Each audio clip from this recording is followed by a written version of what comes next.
say cowards. They didn't want to act preemptively. They didn't want to act particularly preemptively against Germany. In England's case, partly because people like Churchill, I think realistically, and to an extent, but certainly biased and prejudiced, looked at Russia as the bigger threat. And they saw Germany as a bulwark against Russia. And so there was a failure to act, if you will, on a timely basis in a way you're talking about now. You say, well, we come a long way from there, and this is so obvious, but is it really obvious to the Europeans that they're acting in their, not in their interest, but in their disinterest, and even disastrous disinterest? How do you prove that, and how do you get them to act? It's difficult until maybe an Oreshnik lands on London.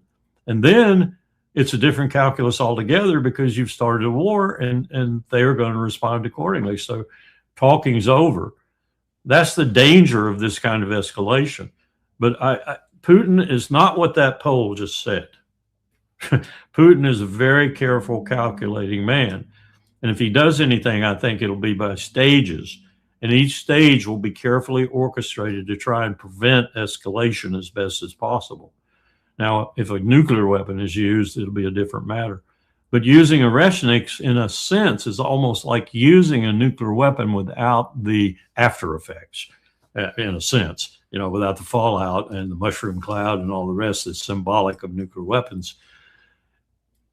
If he's very circumspect about it, and let's say he even hit something in England, if he were determined that that factory was doing that function and that function was killing Russian civilians, and he thought in a court of law, so to speak, he is a lawyer, that he could prove that.